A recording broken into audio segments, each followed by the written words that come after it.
Alright, we're going to look at this last problem, number 19. Great problem. First thing to note is these two are marked congruent. I don't think that was on your test, but most students that did this assume that anyway, so that's fine. Alright, a few hints in this problem to get you started. First of all, it says, for the shape below, the length of the rectangle's longer side is 3 units shorter than the given side of the triangle.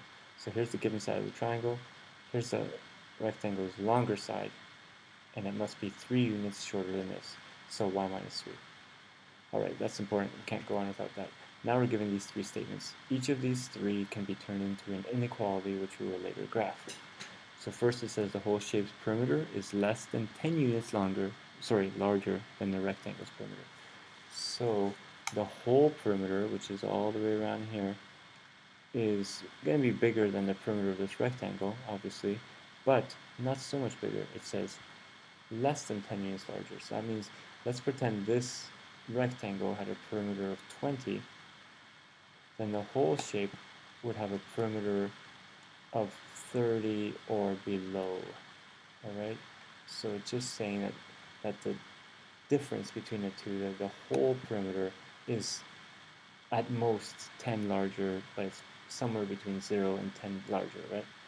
Okay, so the equation we can make is this. Perimeter of the whole is less than the perimeter of the rectangle plus 10. Alright, so perimeter of the whole is normally bigger than rectangle, but it's less than rectangle plus 10. So the perimeter of the whole is this x plus y minus 3 over here, so 2y minus 3 plus 2y equals 2y. And that is less than the perimeter of the rectangle. So rectangle is just 2x and then 2 times y minus 3 plus 10, you're adding that extra 10. Simplify that. Actually, this 2y minus 3 and this 2y minus 3 can be cancelled, so we have this. Then we can simplify some more, move the x over by subtracting x and dividing by 2 to get this. So there's an equation, or inequality that we can graph. And here's the other equation. This one is for the second statement here. The rectangle's perimeter is greater than 70. So here's the rectangle's perimeter again. 2x plus 2 of these, 2y minus 3 is greater than 70. Alright. And the third statement, the rectangle's short side has a length of less than 30. Oh, let's solve this. So let's multiply this through. There it is.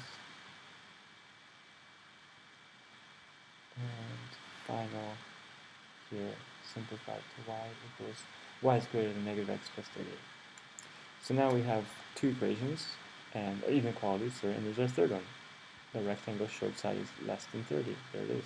So 3 inequalities. So let's go to graph, and there's all 3 of them again. And graph them together in one graph. Here's the graph I have from Desmos. It's graphed all 3. Notice this is the shaded zone, the shared zone. Here's this corner here, which represents 30 on the x, 20 on the y. And the x is the values we can have for, if we go back, for here, and y are the values for here. So let's look at the graph again. So these are dotted lines. So this point here is not the solution. It's not the solution we need. We need a solution that's in the solution set, and it can't be on this line because it's a dotted line. So here's the closest whole number.